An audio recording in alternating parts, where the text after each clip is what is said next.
is Panikumar Adepalli. You are watching PK Talks. Welcome to PK Talks. IPL 2025 season number 18 match number 43కి వచ్చేసాం. ఈ match వచ్చేసి CSK versus SRH. ఈ match ఎలా ఉంటుంది, ఎలాగా టాస్ ఎవరు గెలుస్తారు, పిచ్ రిపోర్ట్ ఏంటి, ఎక్కడ జరుగుతోంది, ఈ మ్యాచ్ గెలిచే విన్నర్ ఎవరు, ఇవన్నీ ఒక ప్రిడిక్షన్ ఈ ఎపిసోడ్లో చూద్దాం. Okay, coming the point. Match number 43 CSK versus Sunrisers Hyderabad, Chennai Super King versus Sunrisers Hyderabad. ఈ మ్యాచ్ వచ్చేసి చపాక్ స్టేడియంలో జరుగుతుంది. ఈ చపాక్ స్టేడియం పిచ్ రిపోర్ట్ గురించి తెలిసే ముందు ఒక్కసారి రెండు టీముల గురించి మాట్లాడుతున్నాం. ఈ రెండు టీములు ఎలా ఉన్నాయంటే మనం ఎవ్వరూ ఊహించం, అంత లో పొజిషన్లో ఉన్నాయి.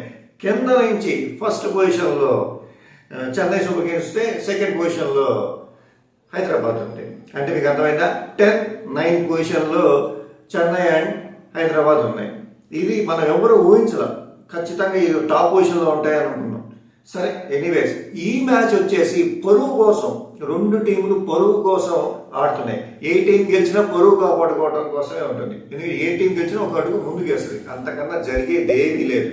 ఓకే, ఈ పిచ్ రిపోర్ట్ వచ్చేసి ఎప్పటిలాగానే చెప్పేది. ప్రీవియస్ మ్యాచ్ 4 చూసినా కూడా ఇప్పటి వరకు 183 స్కోర్ చేసింది ఇక్కడ. అంతే 4 మ్యాచ్లో ఫస్ట్ బ్యాటింగ్, సెకండ్ బ్యాటింగ్ కాదు. పాత రిపోర్ట్ ఇవన్నీ తీసేసినా కూడా యావరేజ్ బ్యాటింగ్ పిచ్ అని చెప్పచ్చు. నాకు తెలిసినంత వరకు 160+ స్కోర్ అయితే నమోదవుద్ది. ఫస్ట్ బ్యాటింగ్ చేసిన టీం కనుక హైదరాబాద్ అవ్వచ్చు, చెన్నై అవ్వచ్చు, ఫస్ట్ బ్యాటింగ్ చేసిన టీం ఒక 180+ కనుక కొట్టారు అంటే ఆ మ్యాచ్ గెలిచినట్టే. అంటే సెకండ్ బ్యాటింగ్ చేసిన వాళ్ళు చేజింగ్ చేయలేరు అని చెప్పేసి స్ట్రాంగ్ ఫీలింగ్. ఓకే, ఇది స్పిన్నర్స్కి బాగా ఉపయోగపడుతుంది, డ్యూ ఉంటుంది, ఇవన్నీ తీసి పక్కన పెట్టినా ఇప్పుడు ఇక్కడ ఎన్ని మ్యాచ్లు ఆడారు, ప్రీవియస్ రికార్డ్స్ ఇవన్నీ అవసరం లేదు. ఈ మ్యాచ్లో ఎవరు గెలిస్తే వాళ్ళు ముందుకు వెళ్తారు. ఒక్కసారి వాళ్ళ బలాబలాలు ఏంటో, ఒకసారి టీం ఏంటో ఒకసారి చూద్దాం. ఏమి చేంజెస్ చేశారండి. SK Rasheed, Rachin Ravindra, Shivam Dube, Ravindra Jadeja, MS Dhoni, Ashwin, Noor Ahmad, Anshul, Khaleel Ahmed, Pathirana.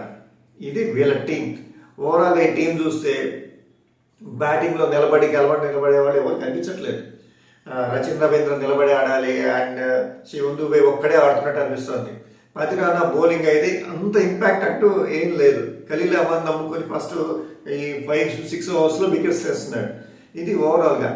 ఇంకా ధోని వచ్చేసి ఎంత వెయిట్ చేస్తున్నావు అంటే, ధోని తనదైన స్టైల్లో ఒక 50 రన్స్ కొడతాడేమో ఈ మ్యాచ్లో అయినా సరే అని చెప్పేసి, మంచి కంబ్యాక్ ఇస్తుందేమో సిఎస్కే అని చెప్పి మీతో పాటు పీకే టాక్స్ నేను కూడా వెయిట్ చేస్తున్నాను. Okay, at the same time SRH చూసి Abhishek Sharma Head, Ishan Kishan, Nitish Kumar Reddy, Klaasen, Ankit Verma, Cummins, Harshal Patel, Mohammed Shami, Zeeshan, Eshan Malinga, Abhinav Manohar. ఇది వీళ్ళ బ్యాటింగ్ ఎంత బాగున్నా ఒక్కోసారి ఫస్ట్ ఫెయిల్ అయిపోతున్నారు. ఒక్కడే ఎవడో ఒకటి మొన్న క్లాస్ నుంచి ఆడి ఏదో నుంచో పెట్టి ఆ మాత్రం స్కోర్ వచ్చింది, లేకపోతే అదేం లేదు. అభిషేక్ ఫస్ట్ బాగా ఆడాడు, అభిషేక్ శర్మ తర్వాత మంచి మారిపోయింది మొత్తం. ఇట్లా ఒక్కొక్కరు ఫెయిల్ అయిపోతారు సార్. ఇక ఈశాంత్ కిషన్ ఎంత దారుణంగా ట్రోల్ ఉందంటే ఇప్పుడు ఒక కట్టప్ప కింద మనకి ఏంటి, ఇతని వల్ల వెనుపోటు జరుగుతుంది, ఇతనే మొత్తం మ్యాచ్ ఫిక్సింగ్ చేస్తున్నాడు అన్నంత ఓవరాల్గా ట్రోలింగ్ జరుగుతుంది. ఇలాంటివన్నీ నుంచి కంబ్యాక్ ఇవ్వాలని ఎస్ఆర్హెచ్ కోరుకుంటున్నాను. కాకపోతే ఏదో ఒక పాయింట్ ఆఫ్ వ్యూలో ఏ మ్యాచ్ వీళ్ళు ఎవరు గెలుస్తారు అని చెప్పచ్చు. సిఎస్కే వైపు వచ్చేసి -పాయింట్స్, ఫీలింగ్ భయంకరమైన ఫీల్డింగ్ మటుకు ఫెయిల్యూర్ అంత. తర్వాత బ్యాటింగ్ కనుక చేయాల్సి వస్తే వాళ్ళు 160+ కూడా చేయలేని పరిస్థితిలో ఉన్నారు. అలాగే ఎస్ఆర్హెచ్ వచ్చేసి బ్యాటింగ్లో అదే సైకిస్లో ఫస్ట్ వికెట్లు పెడితే 5-6 ఓవర్స్లో వికెట్లు పడుతున్నాయి, లేదా ఉండి కొట్టాలి. ఇవన్నీ జరగాలంటే ఈ మ్యాచ్ చూడాల్సిందే.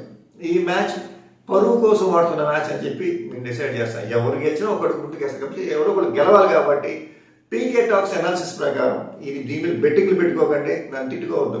ఇప్పటికే ఎస్ఆర్హెచ్ మ్యాచ్లకి నేను చెప్పడం మానేసిన ప్రొడక్షన్. ఆల్రెడీ 4 మ్యాచెస్ చెప్పట్లా, ఎందుకంటే ప్రతి వాళ్ళు నన్ను తిడుతూ కామెంట్స్ పెడతారు. ఏం భయ మీరు ఎస్ఆర్హెచ్ గెలుస్తుందని చెప్పారు, పోతుంది, ఏం భయ 6 వర్షం అన్నారు, 18th ఓవర్లో ఒక 6 పడింది అని చెప్తున్నారు. సో అలా కాకుండా ఈసారి ప్రొడక్షన్ ఒకటి చెప్తున్నానంటే, నాకు తెలిసినంత వరకు ఎస్ఆర్హెచ్ గెలిచే ఛాన్సులు 65% ఉన్నాయి, 35% చెన్నై గెలిచే ఛాన్సెస్ ఉన్నాయి. ఏంటి భయ ఎలా చెప్పారంటారా? ఈ మ్యాచ్ కనుక ఎస్ఆర్హెచ్ గెలవబోతే ఇంకా ఎస్ఆర్హెచ్ గురించి నేను ఎప్పుడు అనాలిసిస్ చెప్పను. సో ఎస్ఆర్ఎస్ గెలుస్తుందని చెప్పేసి ఒక చిన్న అనాలిసిస్ మాత్రమే. దీన్ని బెట్టింగ్లో పెట్టుకోకండి ప్లీజ్. ఓకే ఫ్రెండ్స్, మరిన్ని ఇలాంటి ఐపీఎల్ అప్డేట్స్ కోసం, మరిన్ని అప్డేట్స్ కోసం please watch, please subscribe PK talks. Okay friends, నేను ప్రతి ఎపిసోడ్లో చెప్తాను, ఈ ఎపిసోడ్లో కూడా చెప్తున్నాను, బెట్టింగ్ యాప్స్ జోలికి ఎట్టకండి.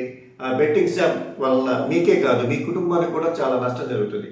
Please say no to betting apps. Betting ఆడకండి, బెట్టింగ్ యాప్స్ జోలికి వెళ్ళకండి. Okay brother, this is Padikumaar Addepalli signing off.